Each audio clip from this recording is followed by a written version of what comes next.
Hello, good afternoon. Good evening to those who are watching us from India. My name is Michael FEMBEK. I'm the CEO of the Zero Project and I'm the chair of this session, Zero Project Conference 24, Building Bridges to India. Normally I'm not always introducing myself like many other people do that when they're on stage in this conference. In this case, I'm doing it because I'm the only pale-faced person on this auditorium and the only person with gray hair. I'm also wearing a white shirt, a jacket, and a tie in a dark version of the Zero Project, green. This session is a specific one because it's, as the title says, and we will live up to this, it's about building bridges to India from the global Zero Project community to India or from India to the global Zero Project community. We will present partner organizations from India that will present concrete models and strategies how to connect and cooperate. So this is all about these bridges, how to use them and how to help us all building them. We have embarked on this journey maybe 2 or 3 years ago when the first discussion started. And we have now found 2 anchors in these bridges. I don't know the technical term, bridge doesn't have an anchor, but you know, you get my picture. We got 2 of them that are these anchors, and we got several more of them also here on stage that have also given us a pledge to work with us, with the others of building these bridges. One of these anchor organizations is Youth4Jobs, and they will be the first to present their approach and their model and their offer for everyone how to cooperate and how to help building these bridges. The second one is EnABLE India, and we have 2 more distinct models of how to build these bridges, and all the other speakers on the panel we have also their distinct models and they will present this, and if we have some time, then we will also try to connect this and have some thoughts how this all could reinforce each other and then helping building these bridges. There is also a concrete timetable of when we want to progress and how we're going to progress, but I don't want to speak too long at the beginning, so we will fill you in also on the details of this journey that we all together are embarking. Having said all of this, the first person I'd like to take over and start these presentations is Meera, who is the founder and CEO of Youth4Jobs, and she will present her approach, and we will then follow up with her colleague Samir Nair, who is presenting a specific project of, Samir is here, who will present a specific project that is also related to our bridge. So Meera, over to you. Thank you. Can I have that in my presentation?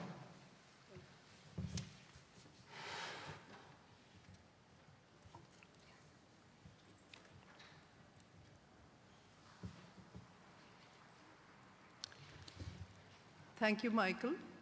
I'm an Indian, brown skin, wearing a brown flowered top.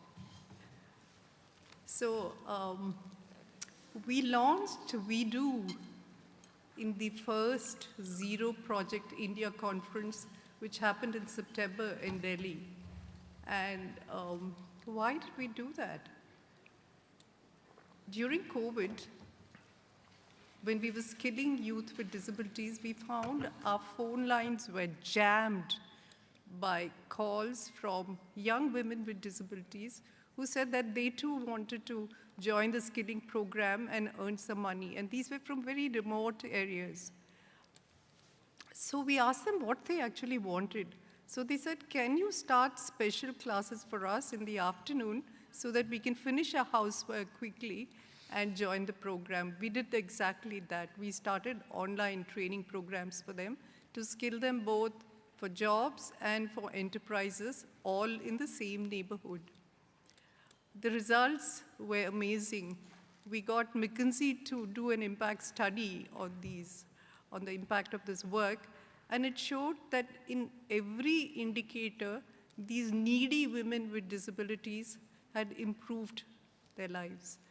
Not just their own lives, but also the lives of the whole community. Whether you looked at health, whether you looked at education, whether you looked at sexual exploitation, which is common.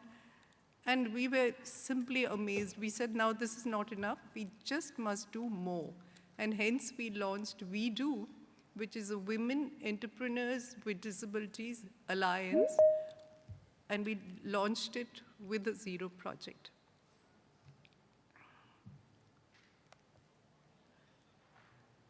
So what is the vision of We Do? The vision of We Do is, of course, economic empowerment, to give them what they wanted, what their aspirations are, to have money in the pocket, to sensitize the community, not just the males, but even the females, to mainstream them, to work with the existing ecosphere, because we find in many of the countries there's already something which is working for gender, but the intersectional issues are always completely left out. So how do we use the existing ecosystem and mainstream disability into that? And then, of course, to work on policy.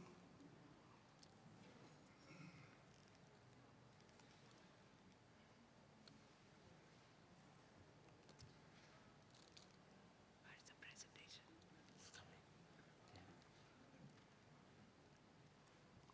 I think we have a small technical hitch.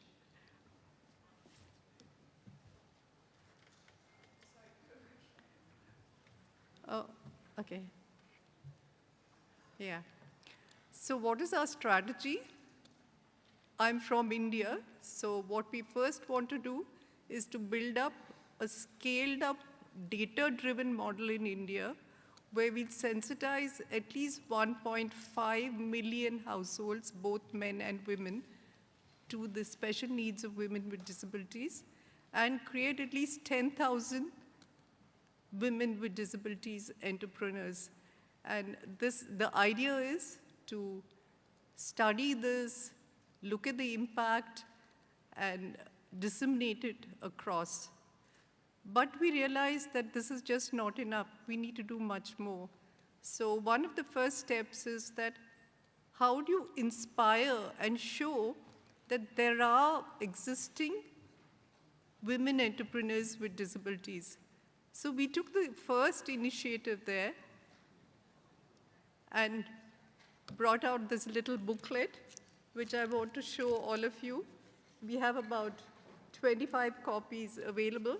And Michael, who's given a forward because it's a joint publication. Michael, would you open this booklet and launch it? Of course. Let's do this together. Yes.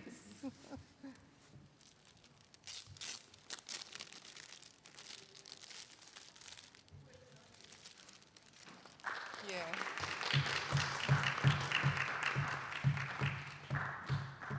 Thank you.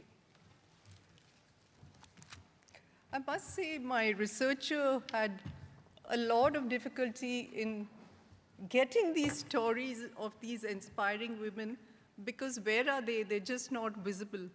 And yet when we researched the stories and brought them out, and I would like every one of you, if you don't get to read this, to look at it, at the soft copy, which will be on several sites, to read these inspirational stories. And let me just narrate one for you. There's this lady, Aarti, who has a hearing disability, goes through a lot of frustration because her disability increases as she grows. But one day she decides this is enough. Let me not look at my disability. Let me actually look at my abilities. So she picks up the strings of her life, and what she does is that she decides to set up an enterprise on what she loves best, which is food and ice cream. So she researches how to get rid of artificial flavors, to focus on natural flavors, and she launches an artisanal ice cream, which does well. During COVID, there are downs.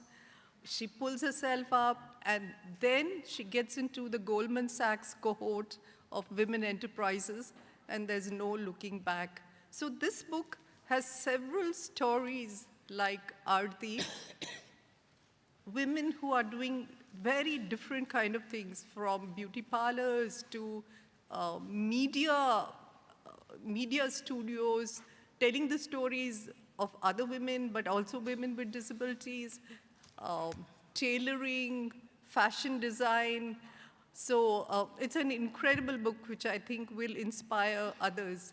So my first ask is to this amazing Zero Forum is that what we want to do is to bring out booklets from each country. So whichever country you are, if you can reach out to us saying, hey, listen, in my country, there's some inspirational stories and I'll help you to locate them, then we would like to bring out as many booklets as possible of women entrepreneurs with disabilities, which will finally result and evolve naturally to creating a global network and a conference around it. So that's my first ask. Wherever you are, if you're a global network of women with disabilities who are entrepreneurs, if you're an individual who's interested, if you're a woman with disability, please reach out to us and help us to build this.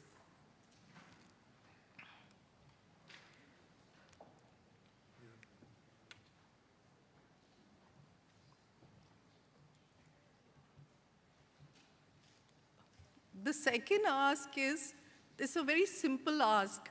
Please look at the barcode on this slide.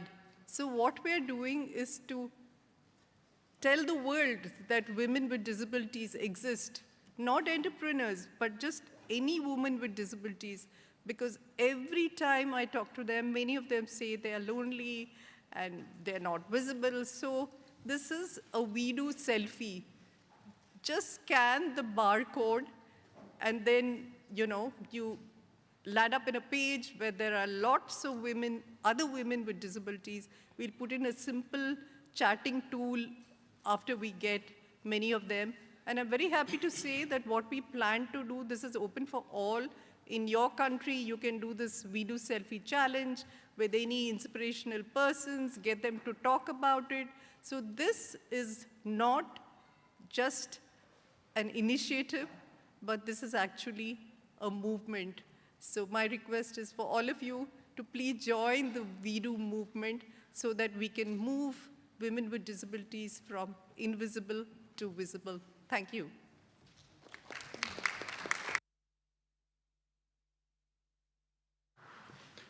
Thank you so much, Meera. This was already, as mentioned before, and using again the picture of the bridge, one element of which this bridge is consisting. So we will consistently, and especially at the next Zero Project Conference in India, promote this, give this another platform, give this visibility again at the next Zero Project Conference in Vienna. So this is what we mean when we talk about bridges. So next one in line, and over to you, Samir Nair, also representing Youth4Jobs, is giving us now the bigger picture of how Youth4Jobs will cooperate with the Global Zero Project Committee. Over to you. Hi everyone, I'm Samir Nair. I'm Indian, brown in skin, wearing a brown coat, white shirt, and a brown tie. I'm happy to be here to share one of the models which is close to our hearts. Thank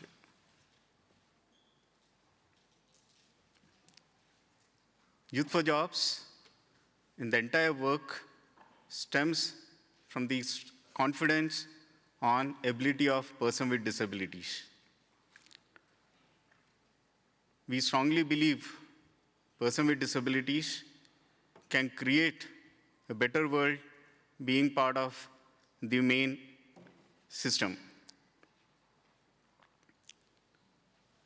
The Grassroots Academy is of enabling person with disabilities, led and championed by person with disabilities themselves. We thought, what better can be a person with disabilities not be in the classroom offices, but be in the rural India where the community is. That's how the Grassroots Academy has been started. The impact has been heartwarming. Till date, 20,000 plus youth with disabilities have been impacted, spread our work to 1,900 plus villages with an income of USD 5.7 million added to the Indian economy. We not only measure the impact in terms of numbers, but also the tangible change made in the lives of persons with disabilities. One such impact story is of Rohit. Rohit was born with disability in one of the remote rural villages in India. He had to go through all the challenges with any person with disability in India would have gone through in terms of access to education and employment. Rohit tried multiple times committing suicide because of not having a job and of lack of financial support. And he had to go through a lot of financial challenges. Rohit got the training and got linked to a local job. This job not only moved Rohit from being useless, but to be the role model in his village. In the village where Rohit lived, no one with disability had got a job. The job which Rohit got sent a strong signal to other persons with disabilities in the village with a signal, with an importance of getting into skilling and employment. In the Grassroots Academy, we follow an immersive approach. First of the approach is community mobilization, where we engage with the local community members to create awareness and promote inclusion. Second, we provide access to government programs, where youth get access to various government initiatives by the government which are created for opportunity and better living. One of the core of this particular program is training on employability and entrepreneurship. We provide 21st century skills along with the digital skills required for creating employment and entrepreneurship. Let me take you through the innovative approach of Grassroots Academy. In the organization structure, we have two levels. One is the Grassroots Fellows, who manage the entire work at the respective districts. We have Divyang Mitra, who work very closer to the community at the grassroots level. Divyang Mitra, translated to English, means Friends of Disability, who work tirelessly, breaking down the barriers, providing support, and promoting inclusion. In the learning innovation, we have an hybrid model where offline instructions are combined with digital resources and various interactive technologies. In the demonstrative approach, we have created a micro-entrepreneurship at the village level. We provide training, resources, and materials required to set up small-scale nano industry at nano enterprise at the village level. We also provide various apps which make the youth evolve into better entrepreneurs. We have digital toolkit made available, which is also evolving at 4 parts. One is learning management system, LMS, where one can access the content which is tailor-made for one use. The content ranges from training of Divyang Mitra to the 21st century skills, digital skills required for employment and entrepreneurship. We also have a offline application where we can feed the data real time. And this data can be used for further usage. We also have integrated GPS mapping into the system, which enables one to pinpoint an area where person with disabilities population is high, where the need is high, thus channelizing the resources for maximum efficiency. Last but not the least, we have an exclusive job portal, Swarajability, which is accessible and AI-driven, which bridges the gap between the job seekers and the employers. The youth with disabilities get an opportunity to get connected with employers and get an employment opportunity through this portal. Today, as I stand here and talking to you, the Grassroots Academy has been a proven model, and we have been getting a lot of attention from the stakeholders, the local government, the governments and companies who are looking at the last mile coverage. And this is happening because of the impact which is created by grassroots at the grassroots levels. Today, I seek opportunity from the developing countries to partner with us at two levels. One is the funders who are willing to pilot our model in new geographies. And second is grassroots organization interested in partnering with us to take this model to their community. Together, we believe we can create a strong community irrespective of disabilities. Thank you, and you can contact me at Sameer Nair, sameer@youth4jobs.org. Thank you.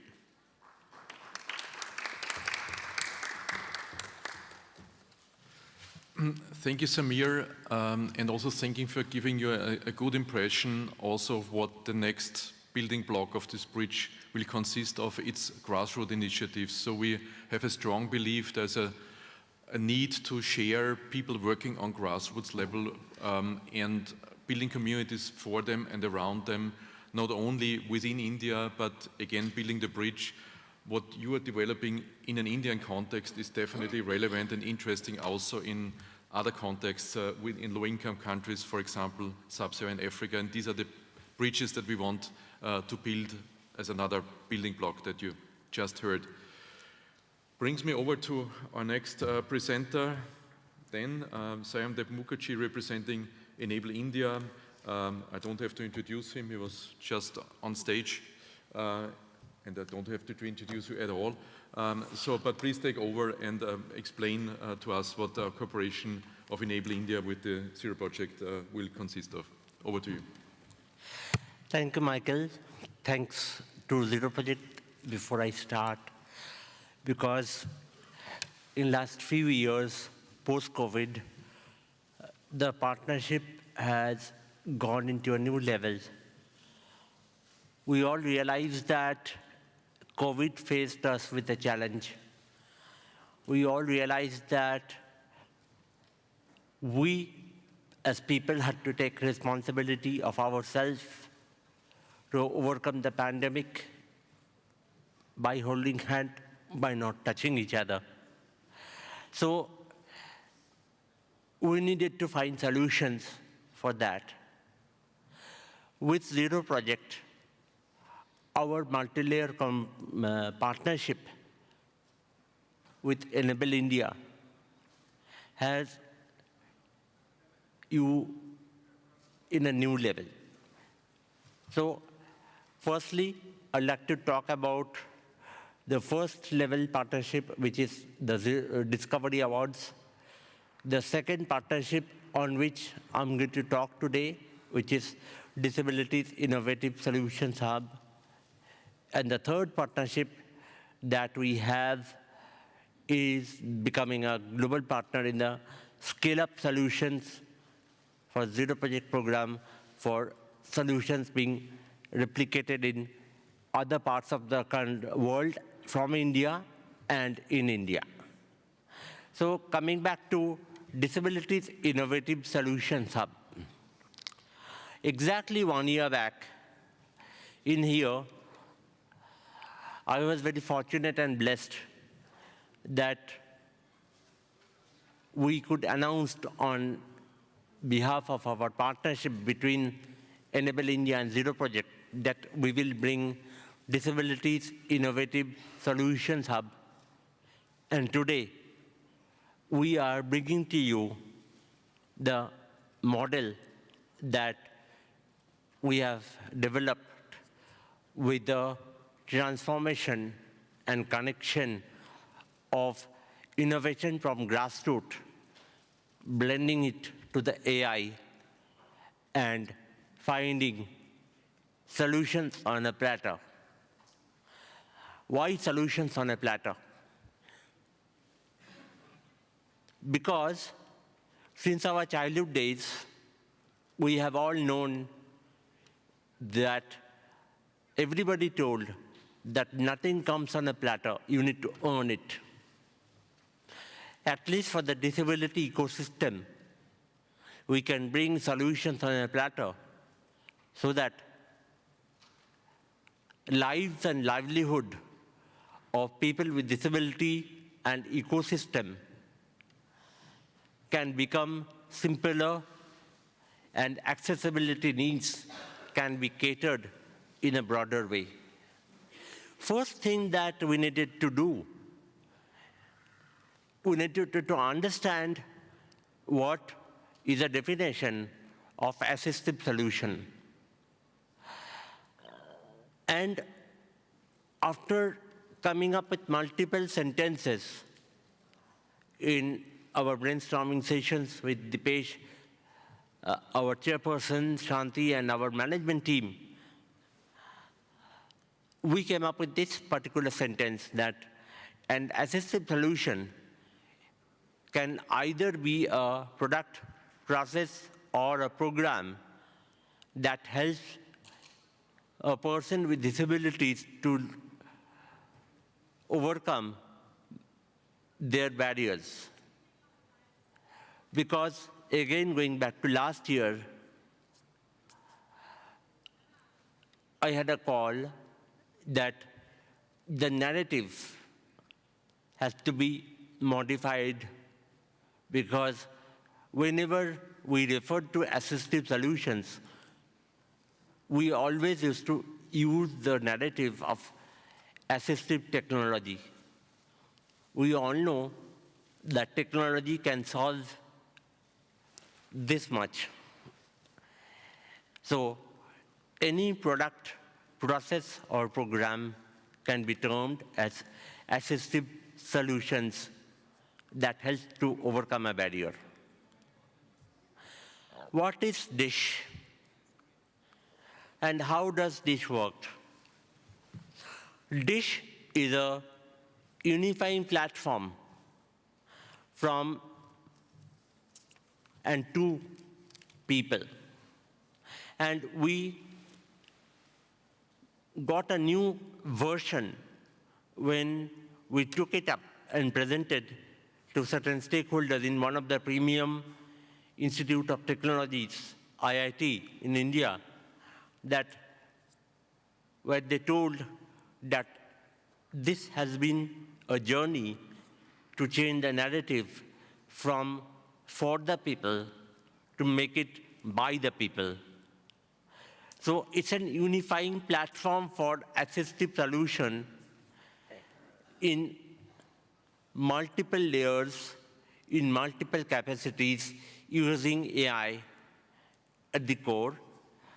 But with AI, we are identifying the solutions which would be authenticated in DISH from various organizations and people with lived experience to take it forward.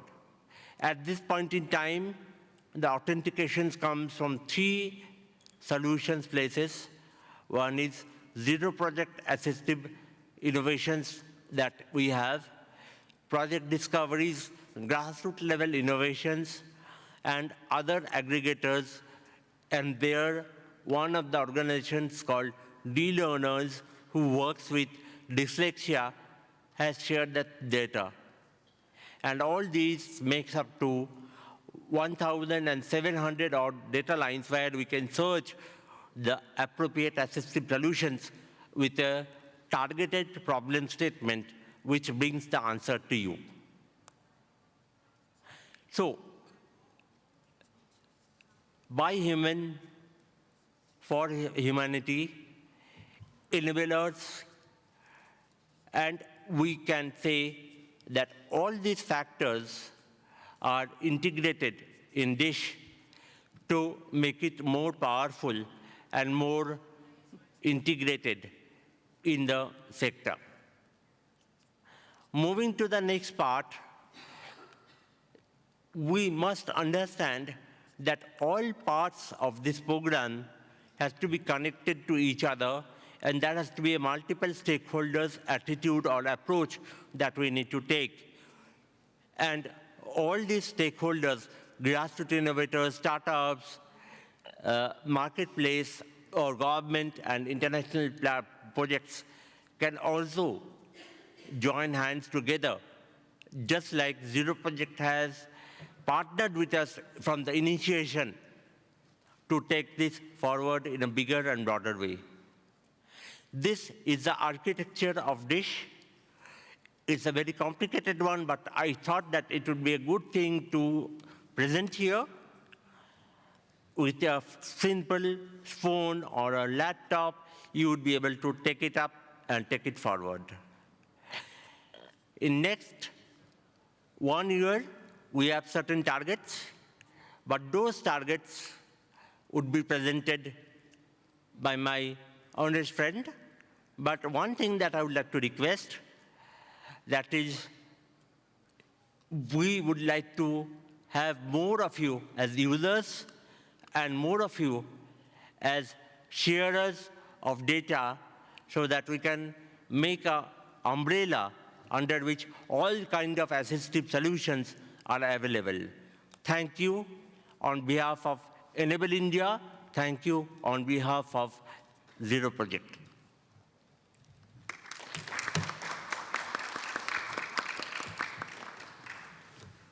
Thank you so much, Dan, for sharing the dish model, and actually could use it in several versions, and see the enormous progress that you're making. So we really can be confident that the powerful tool is developed here by EnABLE India.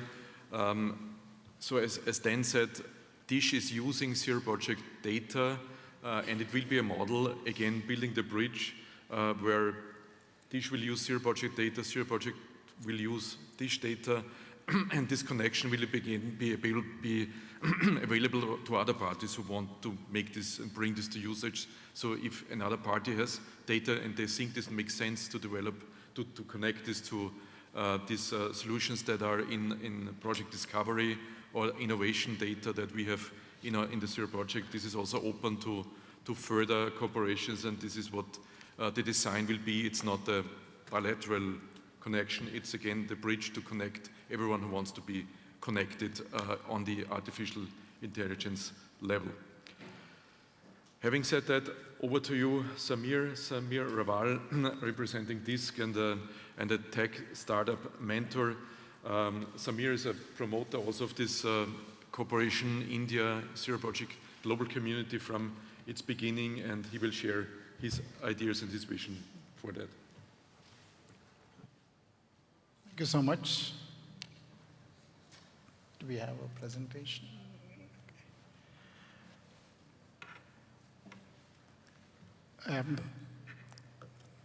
Good afternoon, good evening to all listeners present here or wherever you might be. Thank you so much. I represent Digital Impact Square, which is a pre-incubation center focused on startups working in the assistive solution space. I am a fairly good-looking brown-skinned Indian. Thank you so much for agreeing. I have mostly black hair, mostly black beard, a black t-shirt that reads with logos of Digital Impact Square and Tata Consultancy Services, which is my company that I represent. And last year when I was fortunate enough to have presented the perspective of startups, we had listed a few barriers that startups face, primarily in deploying their ideas and innovations so that it helps the beneficiaries, which is essentially communities of persons with disabilities and their caregivers. And since then, I think we have had some great conversations with our partners. EnABLE India Zero Project, of course, has been a great motivator to bring those barriers to a level where we can attempt to cross it, right? So at the outset, we have certain players or certain stakeholders that play a significant role. So we have ecosystem, we have partners, for example, EnABLE India. They have deep domain knowledge. They have a great on-field experience. We saw some amazing initiatives that Youth4Jobs was doing in the space of entrepreneurship for women. And they have access to user communities. Now, these are very, very precious resources that a startup would really die to get access to. But there are barriers. For example, most of the ecosystem partners do not have an overview on the knowledge base of innovations that exist. They operate in fragments and in silos. So there are a lot of initiatives happening, but they're not working together. There's resistance to new ideas and change. It's a sector where bringing in change, bringing in innovation is not always easy. And in places mostly like, places like India especially, it's very resource constrained. So a lot of the focus continues to be on access to affordable solutions for the community, right? So that's one end of the spectrum. We have on the other end of the spectrum, innovators and entrepreneurs who have the passion and, have the mindset to solve problems. Obviously, problem solving, and we saw that in the Discovery Award prior to this session, there are some amazing ideas that are coming out from individuals and from organizations. A lot of young people who have good understanding of, the technology, right? Because technology by itself may not solve problems, but it gives you phenomenal scale. We have had sessions earlier today and yesterday on, Google's and Microsoft's literally changing lives of millions of people through some fantastic technology innovations. So we have young people with a lot of engineering and technical expertise. Many even have business acumen, right? But they too face barriers. For example, a lot of young people that we speak to all the time when we visit colleges, they do not know what are the problems worth solving, right? So they do not know what is, if you tell me a question, if you throw a challenge to me, I can attempt to solve it. They struggle with getting access to the right coaching and mentoring. They do not get easy access for co-creation. We say co-creation is important, but they don't get easy access to co-creation. Financial and skilled resources are also at a premium. They do not get support. And finally, I think everybody agrees and understands that market access, eventually a startup has to succeed, will succeed if and only if they have access to a market big enough for them to be sustainable. So what has happened so far, when you look at the innovation landscape, especially in India and perhaps in many other parts of the world, you have these players. We have innovators on one side who want to make solutions. We have ecosystems which are requiring the solutions. But more often than not, they discover each other by accident, right? So many of these ideas happened because an apple fell on Newton's head and he realized, oh, maybe there's gravity, right? So the idea is, how do we take these opportunities of bringing innovations to the sector by accident, to innovation by design. So this is where we come in. We connect entrepreneurs on the one side and ecosystems to the other side through a structured program, which we call as Digital Impact Score or DISC. Essentially, this is what we do, right? We have a very established, successful impact innovation framework that we've been using for the last 7 years. So we've been around since 2016. We provide access to funding and resources. We believe in creating a culture of innovation. I mentioned earlier that resistance to change, resistance to new things. So it has to happen slowly. You cannot parachute an innovation or an idea directly into the community. It requires a certain level of slow intervention, co-creation, belief systems that need to be built. So we need to create that culture of innovation. And for young people who want to try out ideas and innovations, we want to give them a safe place to fail. A lot of the startups struggle because they do not know if it's okay to fail. Would they even be given a second chance if they try out something new and the ecosystem rejects it? So that's essentially what we do.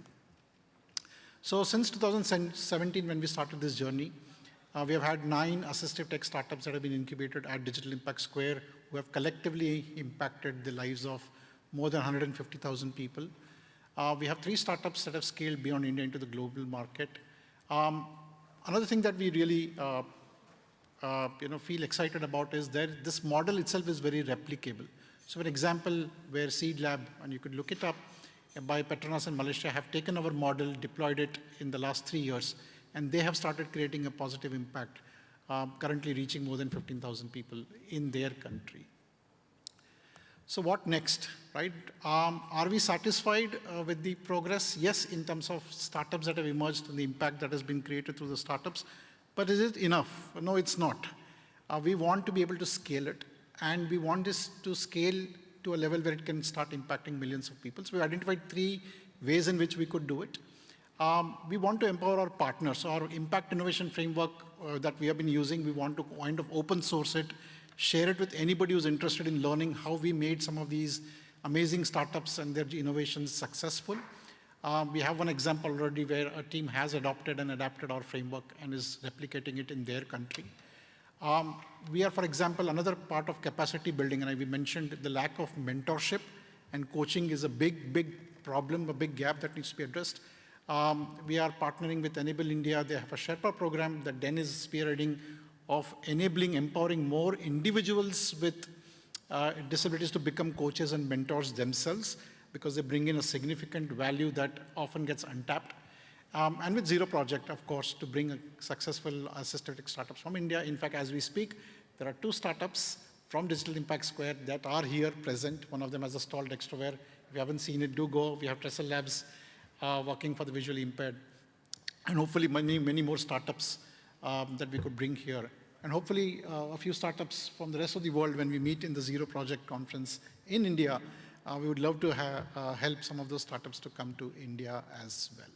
So I would like to kind of summarize my conversation, my talk with this very powerful statement that if you want to go fast, go alone, which is what we've been doing actually. We have gone very fast in a matter of just 5 years. We have created so many startups, such impact. But if we want to go far, we have to go together.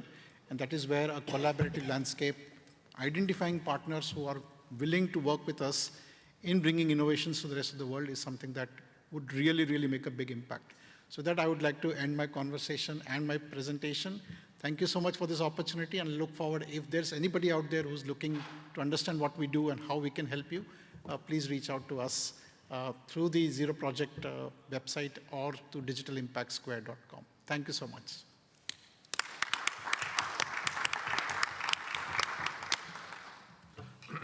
Thank you, Samir, for sharing this with us and giving us a very clear picture of what DISC is all about. And also you gave us a good example of what this bridge means, and I think it's easier to explain with impact investing than with a lot of other models that we're working on. You already mentioned the benefits that everyone has. Yes. You bring your grantees and organizations that you invest in to the global Zero Project community. It could work the other way around, bringing organizations that impact investors are already invested in to India, and this could work also on the investment side. You could share your experience and investments with other investors. So there's many things to work together on the impact investing side. You showed this model, how your model was copied to Malaysia, no? Yes.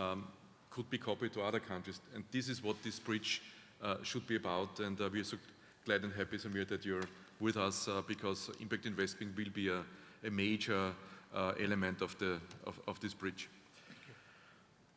Over to you then, Arman Ali. Arman, we're really happy to have you here today with us. Arman is representing the National Council on the Employment of Persons with Disabilities, and he will share his just was very impressed by reading. I didn't know a lot about you, but not all. Reading the CVs that you uploaded to a conference platform. So really even more happy to have you here, and very interested in listening to your presentation. Over to you, Arman. Thank you, Michael. Good afternoon, everybody. And my name is Arman Ali. I'm the Executive Director of NCPEDP, that's National Center for Promotion of Employment for Disabled People. We call ourselves Employment for Disabled People, but we are a research-based, hardcore advocacy organization based out of India. And not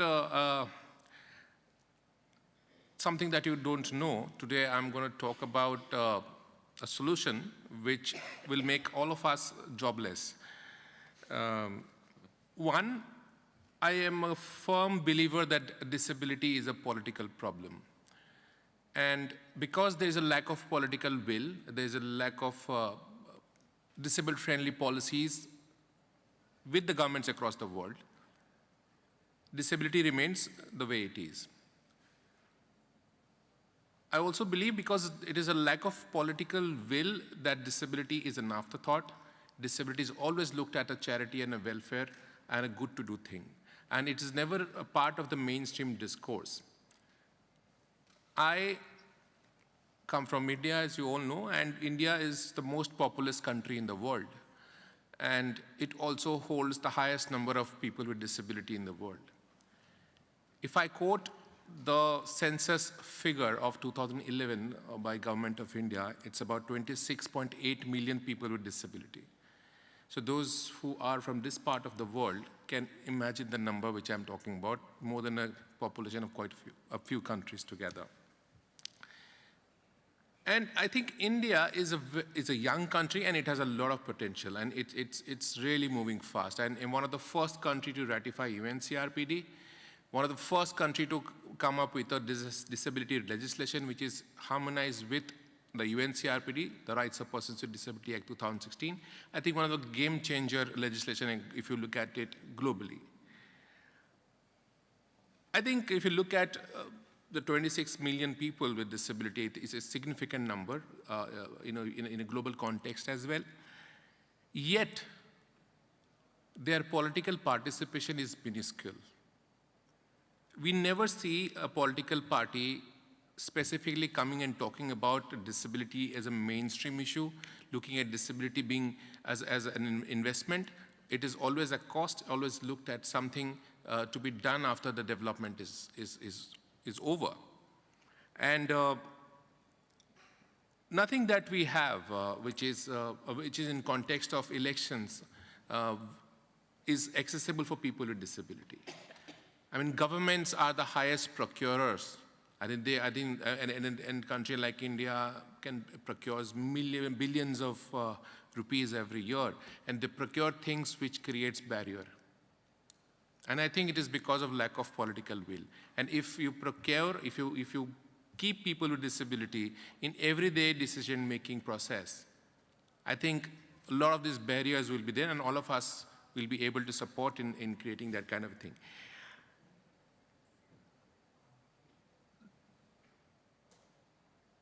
If you look at our initiative from NCPEDP, we just had elections in 5 states in last year, towards the end, and we worked in the 5 states with organizations with people with disabilities and reached out to political parties to bring in manifestos, include disability in their manifestos based on demand made by these organizations of persons with disability, and we were successful in getting it done in 3 states. As I speak in 2024, India is heading for the general elections. And one of the biggest exercise globally, I think enormous, I mean huge exercise when you want to conduct elections in India. The whole world is watching. And from last 1 year, we have been trying to monitor, and also we looked at the previous year, 2019 elections.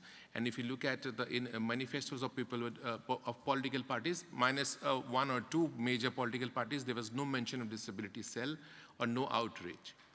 And how do you think these problems will be solved? Do we have the capacity? Do we have the resources?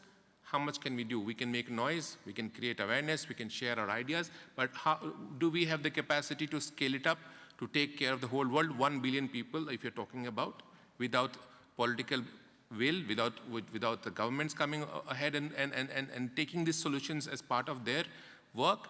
So I think it's very important time for us in 2024 that globally, the 60 countries are going into elections.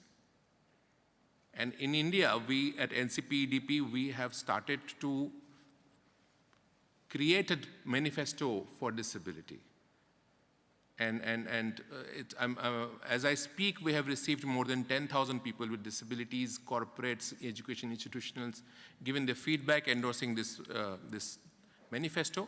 And I think in a week's time, we'll be able to release this manifesto with all the major political parties and mobilize more and more people. India has more than 10 million registered voters. I think 10 million voters can decide who will form government. And I don't think people with disabilities realize this power of their vote. I don't think people with disability across the world realize the power of their voting, the power that they can form a government, they can bring down a government, they can participate on an equal basis with others.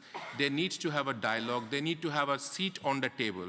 And this is where I wanted to share this with all of you here, not that I have a specific solution.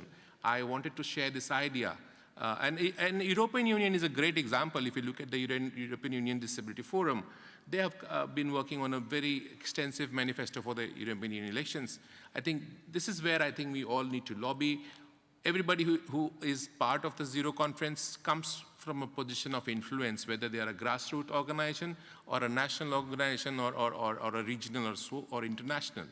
I think they all they need to use this time, at least in 2024, with wherever they are, however they can influence, to reach out to people with disabilities, to create the kind of buzz that is required to bring the spotlight on disability.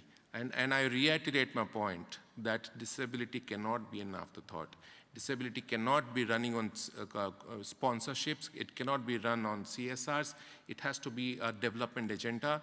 It has to be part of the mainstream solutions. And I don't have a longer talking point or a presentation. I just wanted to put these thoughts in everybody's mind. And I look forward to each one of your support. And anything that we can do and share this knowledge with anybody, feel free to reach out to us on, the details are on our website, that is ncpedp.org. Thank you so much, Michael, for this opportunity.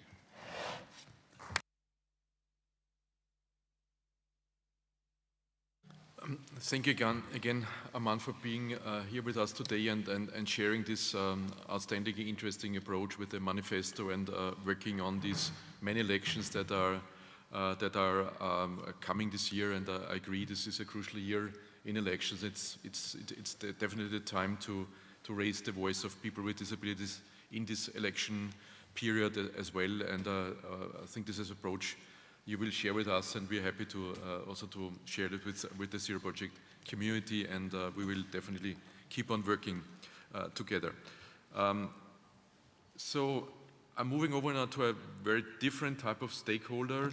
Barsha BANERJEE is a managing director of Perkins India, one of the major global stakeholders when it comes to education and inclusive education. And Barsha will us present her approach.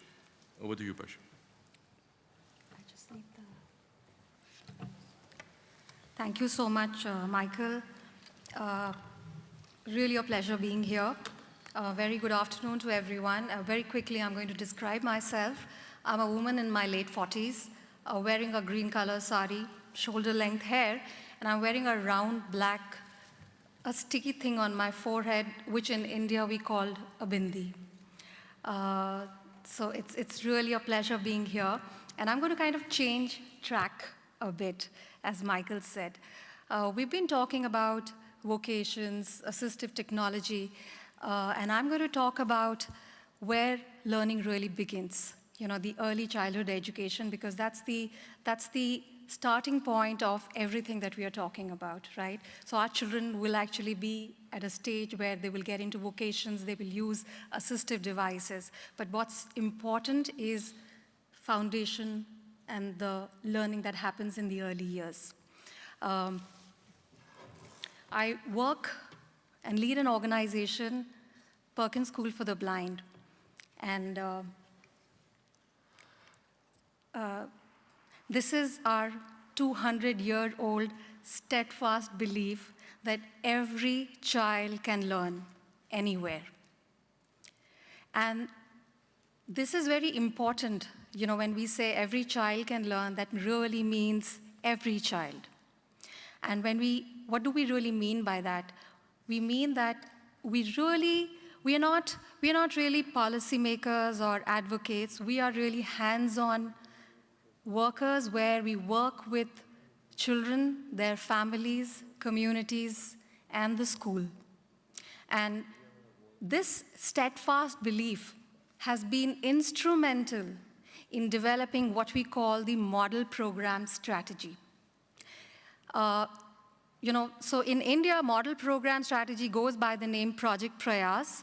Project Prayas. Prayas is a Sanskrit word which means an endeavor or an attempt. In Latin America, the same model program is called Project Pishan, which means the soul. So the names may vary, but the strategy remains the same. So what is this model program approach? On the slide, you see it's a triangle, and there is community and the family, and all of them, what we are really looking at is that how do we really foster interconnectedness from community and family to make sure that our children are learning and that learning really happens in schools. As Arman already said, India is a house of number of children with disabilities. So, we are talking about 26.8 million people with disabilities. There are 8 million children with disabilities and about 2 million children with disabilities who with severe disabilities, right? And we know that 75% of them are not in school. And this is one question that we've been asking ourselves over and over again. Where do children belong? Children belong to school. And that's what our goal has been. So the model program approach, what does it really, okay. So what does it really mean? The first piece is that the whole goal is to provide quality and accessible learning opportunities for children with disabilities.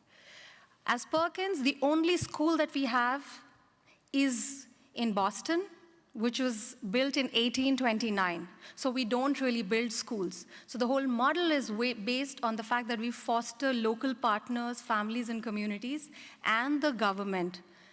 So that's something that we are really looking at in terms of building the model program. The second is, so I'm just going to take a quick, pause and say that there are 3 pillars to the model program.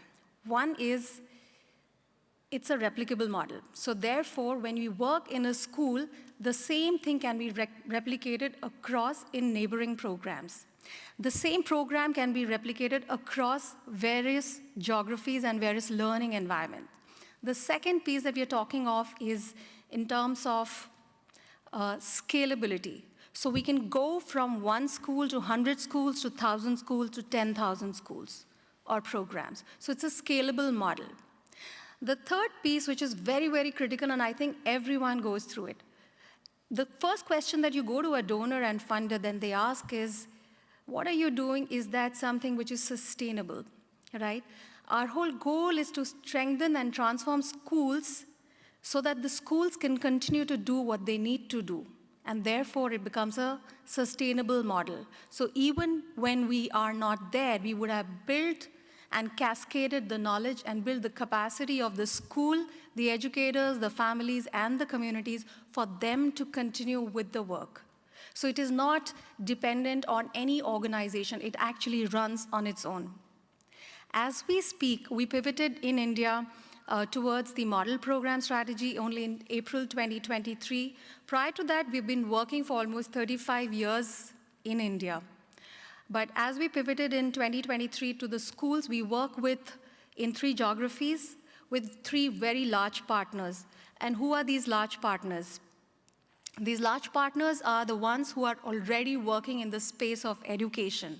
These are partners who resonate and value the cause that all of us share together as a common goal, which is being inclusive and inclusive education. The third, these partners have an existing relationship with the government. And I think it's a global challenge that when you want to work with the government, the time taken, it's so long. So therefore, work with partners who already are working with the government system for you to really engage and bring about that systemic change. It's a very simple but a very powerful model that we are talking about today. We basically just have an agreement with the school partner, which is either, we go through the NGO or the government.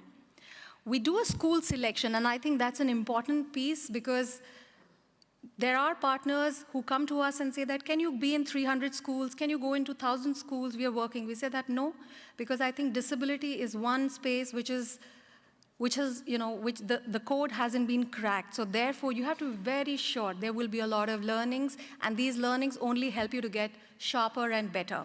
So therefore, we select schools, do an assessment, a baseline assessment, and the baseline assessment is actually done using a benchmark tool, a research tool which has been developed over the last 10 and 15 years, and it's a constantly evolving tool. And that's something that we use, which uses a very scientific way of evaluating where the school is today. It doesn't really say it's good or bad. It just figures out where is the school today and what do we really work, because each school has their unique needs. Each community has different kind of learners who work with them. And this really goes through a 12-month period, which is the first step in terms of the beginning of our journey of our model program. We are in 16 countries today, and as I said, it's a replicable model. So the model is adaptable and can be used in any learning environment. Perkins globally has reached 1.2 million children, but I think we have 239 million children yet to reach, and the goal is very, very arduous. So it's a very simple ask. I think children just need us to do more. And any kind of a scaling takes people and pipeline. And I just want to this is the picture that I love. Anybody recognizes the picture? No? Yes, that's Helen Keller and her educator, Anne Sullivan. And Helen Keller and Anne Sullivan were graduates of Perkins School for the Blind. And I want to end with this quote: alone we can do so little, together we can do so much. It's a call for anyone who wants to partner with us in India or any other geography in the globe, around the globe. Please reach out. We will be more than happy, because we want every Helen Keller to have an Anne Sullivan. Thank you so much.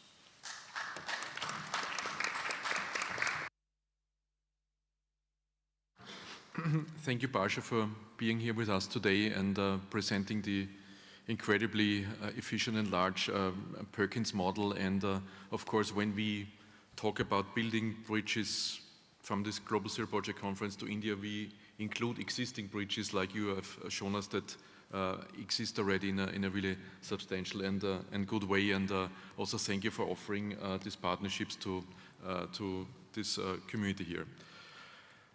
I'm moving now over to Mr. P. Rajasekaran. I'm hoping I'm pronouncing this correctly. He's an online speaker representing VShesh, which is an impact organization, and he will present VShesh to us. Over to you. Thanks, Michael. Yes, you got my name right. It's very difficult I have a long name, almost 25 letters in my names, and people call me Raja. My pronouns are he, his, and him. Very good afternoon. There's an Indian Sign Language, and good evening to all of you. Quick describing here, I'm also brown skin, middle-aged, if I can say 50 years middle-aged, with a lot of my hair continuing to be black, an attempt to growing a beard and mustache, which has never come a cropper. It's always come a cropper, rather. I don't wear a specs and don't wear a bindi. Okay, so that's a quick description of myself. I represent VShesh. We are an impact organization and working for the last 14 years exclusively in the mission of employment. We consider employment the litmus test of inclusion. We see that a person gets employed, it completely changes the dynamics for the individual, yes, but also changes the dynamics for the immediate family members and the society's outlook towards the individual.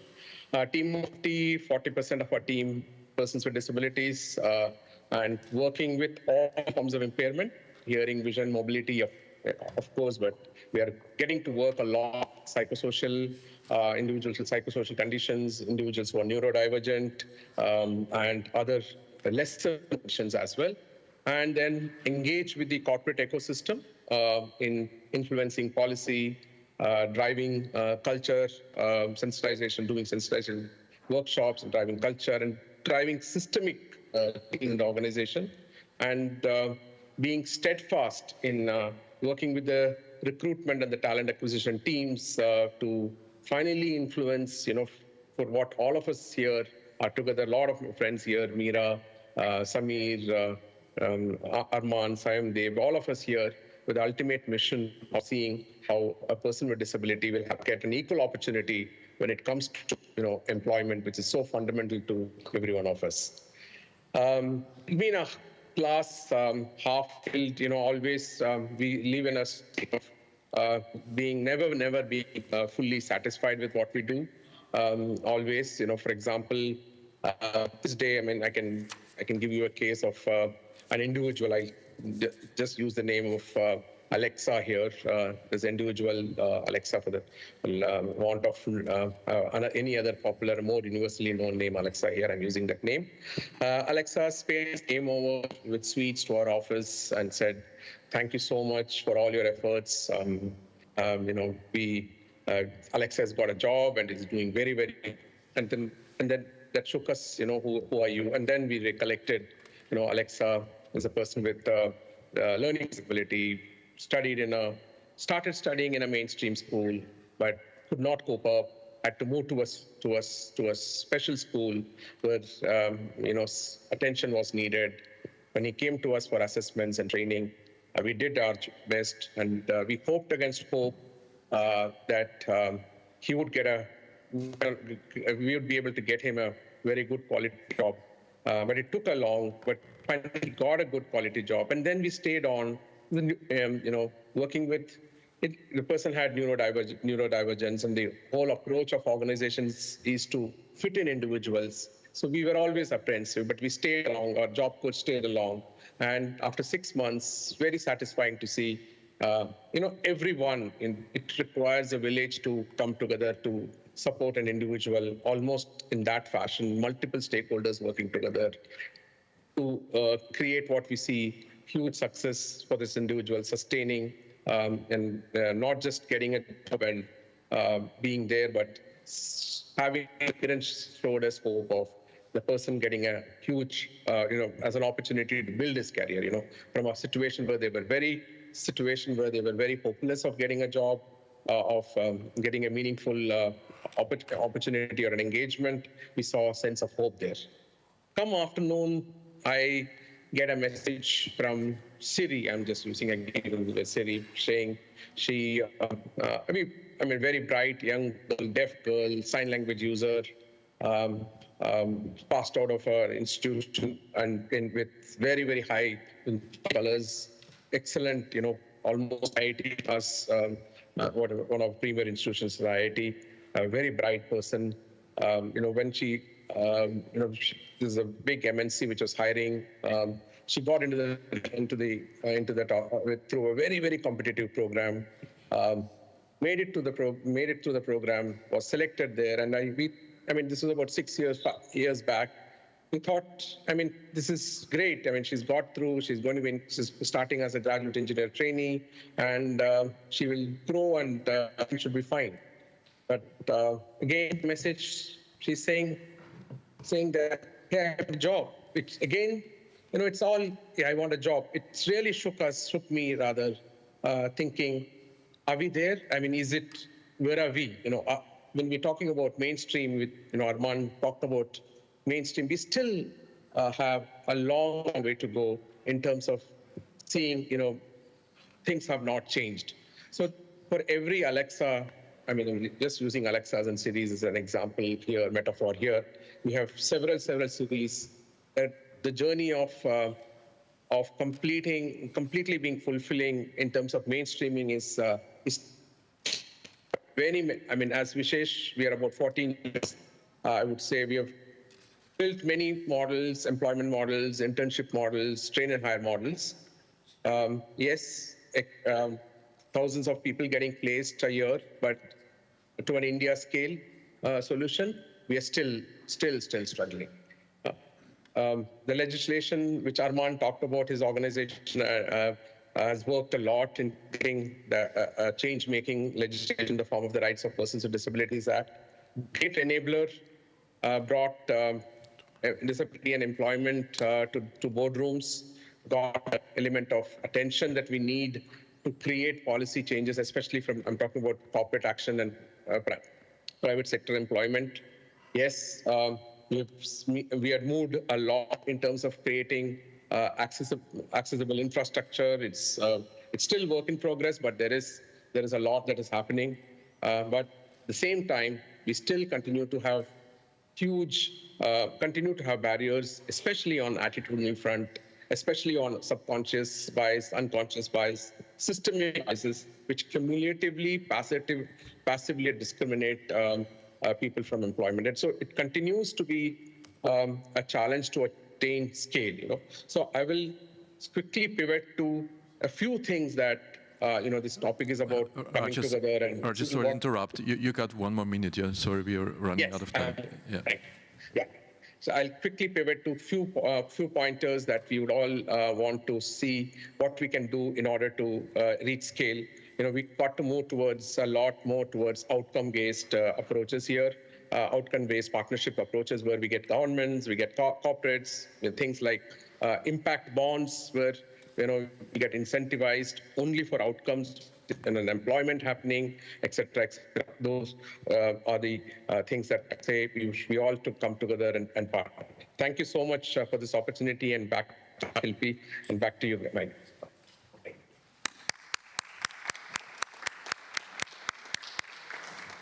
Thank you, Raja, for sharing this outstanding approach of Vishesh with us, and I'm confident that we also meet each other again when we're in September, October in India with the Zero Project India conference. Over now to our last speaker of the day, Shilpi Kapoor, representing Barrier Break. She's a pioneer in digital accessibility. I think was a Zero Project awardee as early as 2017 or 18 for the first time. And she will add this element of digital inclusion and digital accessibility to this broad circle of topics that we're covering here today. So over to you, Shilpi. Thank you, Michael. Thank you for inviting me to Zero Project and allowing me to do this online.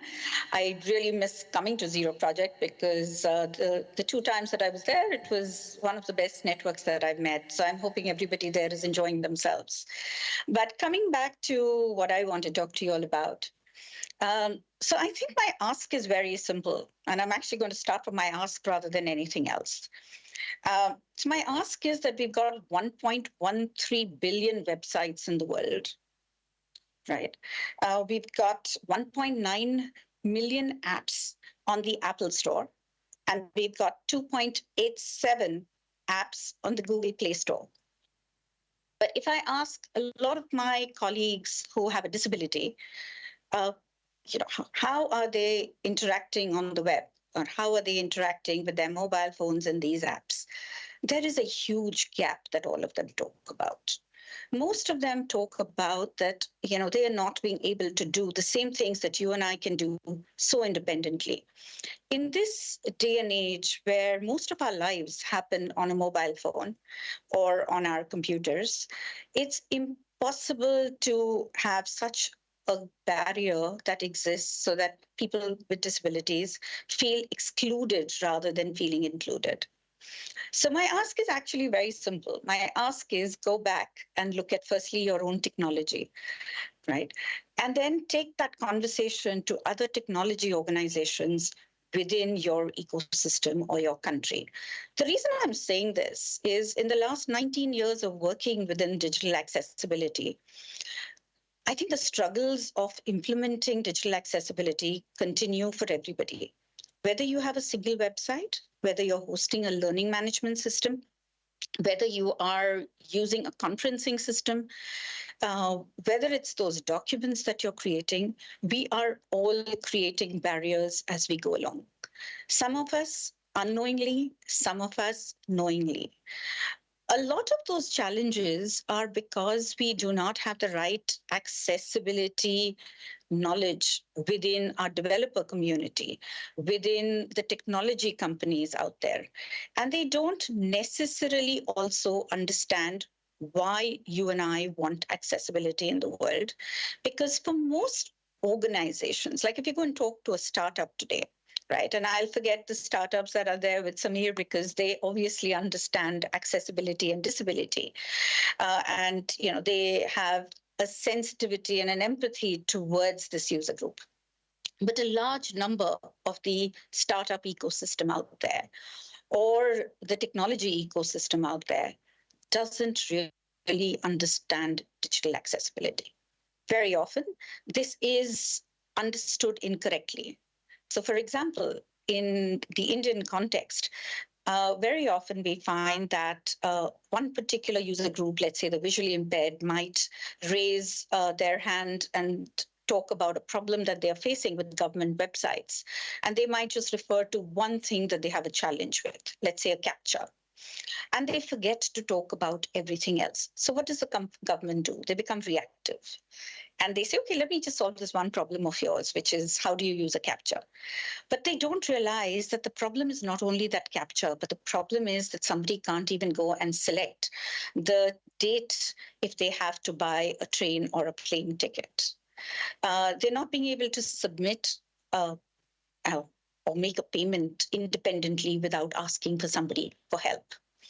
How do we change this entire conversation? The problems are globally there. We're very fortunate that we've got the Microsofts and the Googles and the Apples who are looking at this consciously. But the problem is not necessarily with these organizations. The problem is largely with developers, with people creating these technologies who don't understand accessibility. So my ask to you is very simple. The next time you are making your own website, the next time you are making an app, ask your developer, is this accessible? It starts with all of us, doesn't start with someone else. At Barrier Break, we've been doing this for the last 20 years. And I can tell you, we've seen progress, but there is a long way to go. Having a team of 250 accessibility testers, and we test for organizations globally. But we yet see the gap exists, which is why we even partner with organizations like IAAP on the certification and promoting the needs for accessibility professionals globally. We partner with AbilityNet, and I know Christopher Lee from IAAP is at Zero Project, and I know that Mark Walker from AbilityNet is at Zero Project also. And we partner with AbilityNet to run a network and learn session, which is India, UK together, promoting accessibility and the accessibility professionals. So I think it's time to come together. And Michael, I must say, I am so impressed with how Zero Project has gone all these years, because it actually helps all of us build relationships. And that's what we really need. On a very, minute level, the ask that I would have is, if you're looking for a partner, if you're looking to learn about accessibility for your country or your own organization, reach out to us. We would be happy to help, and we'd be happy to help you get the right direction so that you can make this happen. Remember, technology is everywhere. It's in that mobile app. It's in that, fitness band that you're wearing. It's in the elevator. It's in the microwave. It's in that gaming device that a person is using. It's everywhere. So as much as we consider inclusion at all other levels that all of my colleagues have talked about, digital gets left behind because a lot of us don't understand it. So don't leave it behind. And I think it's serendipity that I'm the last person on this speaker panel, because it's kind of like saying, remember, technology is here to stay, and we need to make an impact. And thank you for listening to me. And you can reach me at shilpi@barrierbreak.com. And I have a colleague of mine, David Paynes, who is at Zero Project. So if you want to know more about Barrier Break and what we do, please feel free to reach out to him. Thank you. And thanks, Michael.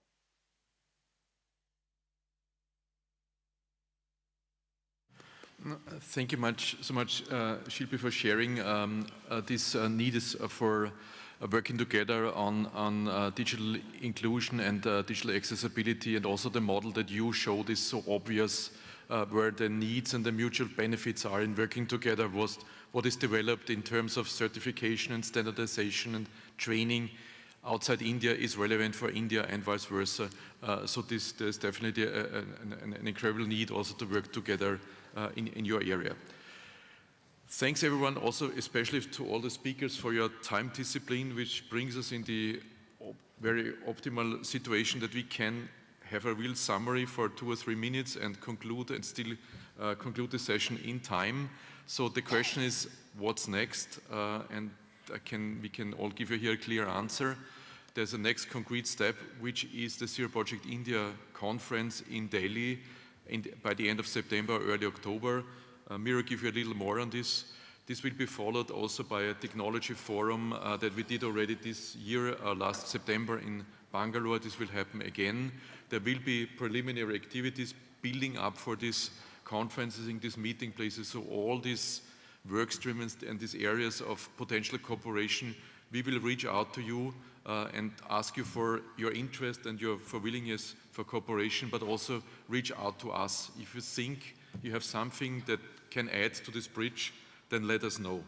It's now the time, we still got some time, but I would suggest that by May or June we will then really start building up for the next conference in Delhi and for the Tech Forum and for the other cooperation. So we will pick up speed by May, June, we'll be on full speed in July and August, and by September or early October, we will then, we will be the next showtime for where we are with building this bridge. So, Meera, please give us 1 minute more on what you can already announce on the Zero Project India Forum. Thank you, Michael, conference. For inviting everyone to come for the Zero Partner India Conference, which will be possibly after the elections, late September or early October. As all of you know, India is a hub of innovations, and what the Zero Project India Conference actually does is a beautiful cross-fertilization of these innovations. Last time everyone spoke about it, the topic was employment. This year we will have inclusive education and early interventions. So welcome everyone. Welcome to the conference to share your best practices, and then of course holiday in beautiful India. Thank you. Thank you, Meera. And just a call to action to all of you to conclude this session. Come forward, share your interest by email with anyone on the desk, especially with the Zero Project teams, the teams of EnABLE India, the teams of Youth4Jobs. This is all here for bring this together and reach out to us. Thank you.